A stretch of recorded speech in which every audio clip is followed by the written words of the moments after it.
Hi there. Welcome to a presentation by Solutions IRB on IRB terminology. My name is Cassidy Nosecable. I have my bachelor's in science, but I'm actually really new to the IRB world. So we're going to be learning this together hand in hand. There's no better place to begin than the basics, and what could be more basic in a terminology presentation for IRBs than defining IRB. IRB stands for Institutional Review Board, and the main focus of an institutional review board is to protect any human subjects that are being used in research. Research is defined as a systematic investigation designed to contribute to generalizable knowledge. Just a quick note, generalizable knowledge is the big important factor in determining whether or not your research needs to be approved by an IRB. If you are doing a survey within your company and it's just with your staff and the answers to that survey are never going to leave the company, you probably aren't going to need an IRB to look over your study. Whereas if you're doing a survey of the public and then you're publishing that and it's going to be out to the rest of the world, then you're contributing to generalizable knowledge, and that's when you might need to look into an IRB.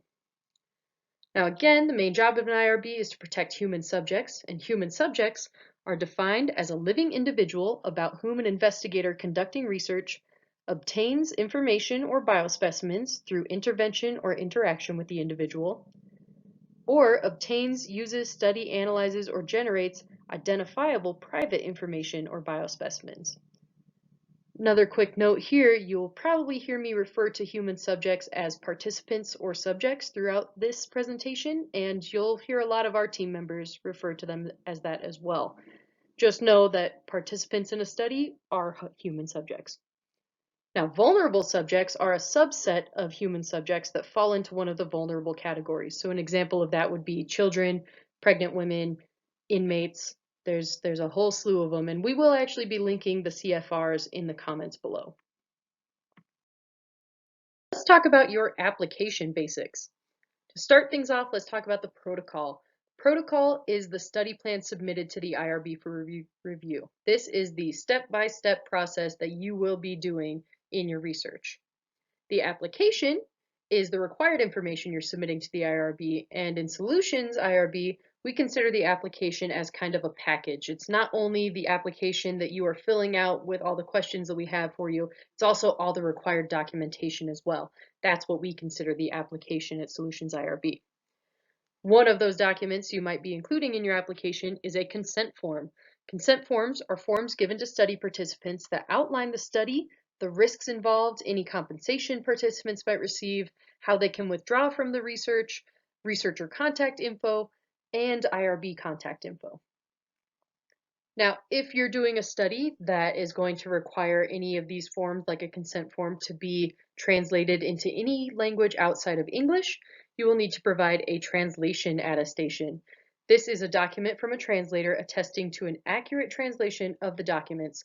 And on this documentation, we need the name of the translator, the name of the documents that are being translated, the date they were translated, and we prefer a notarized signature from that translator. Waivers are another thing you might encounter in your applications. Now, just an important note, waiver does not mean the same thing as an exempt review. We are going to go over that a little bit later. Waivers in this case are things like waivers of consent documentation, where you won't be collecting signed consent forms from participants. That's when you'll need to apply for a waiver for that. The levels of risk that the participants will be encountering during your study are really important for helping to determine the level of review that your study has to go under.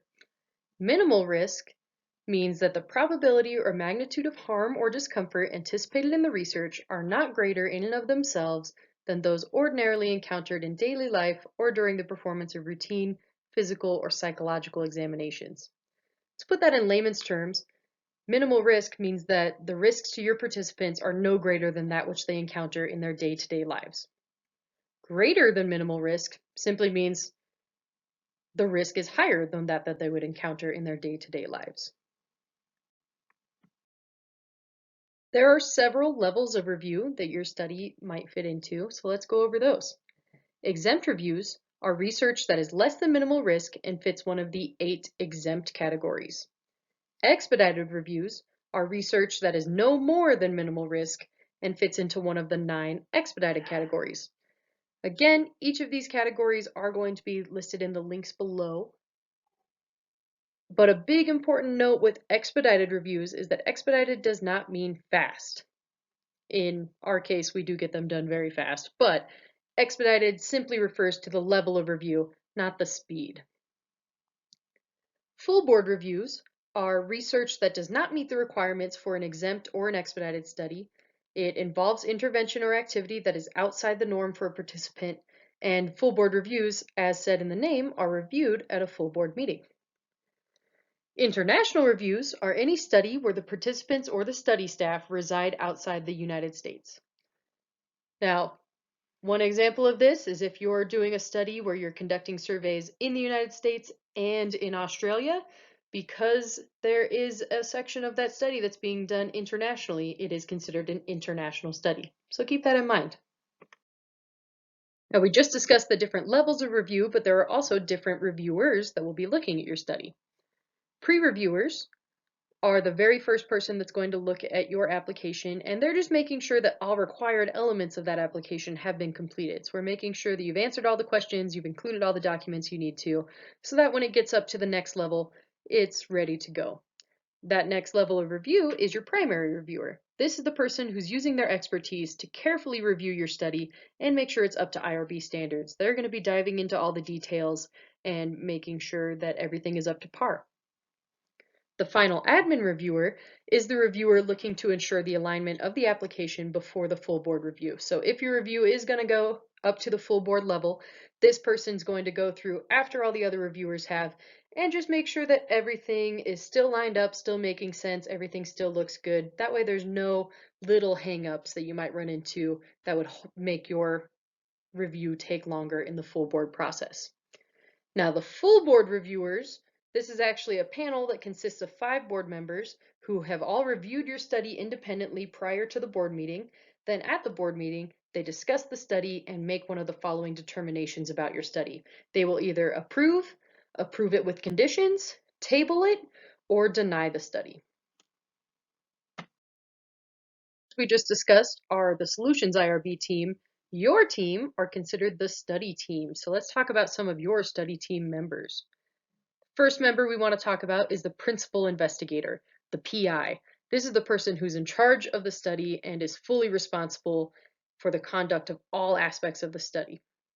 The co-PI is a co-investigator, and they share some of the responsibilities of the PI, but the PI is still going to be solely responsible for the study. Research coordinators help the PI, and their roles vary a lot, so they might help with scheduling, overseeing, and delegating work to research assistants, or they might do something entirely different. But either way, they're right there to help those co-PIs and PIs oversee the study. Research assistants assist the PI and research coordinator to complete the research by following protocols and directions outlined for them. These might be your on-the-ground workers that are just doing the day-to-day tasks that need to be done to make the study complete. Another point of confusion we often run into at Solutions IRB is the difference between a retrospective study and a prospective study. A prospective study means that the activity or intervention will be taking place in this study, whereas a retrospective study means the activity or intervention has already taken place. You're not going to be contacting participants or introducing any new activities for them to complete. All the data you're working with has been collected before your study began. So a good example of that might be a chart review, where you're looking over old medical charts, but you're not collecting any new information from those participants. That would be a retrospective study. Something we might actually ask for if you are doing a retrospective study is a data matrix. This is typically in a spreadsheet or document format, and it's really just laying out all the data points that you're going to be collecting. There's no real specific template for this. As long as we know what data points are going to be collected, that will work for us as a data matrix. What are some terms that you've heard in the IRB world that you maybe aren't too sure about or would like us to define? Let us know in the comments below, and thank you for listening today.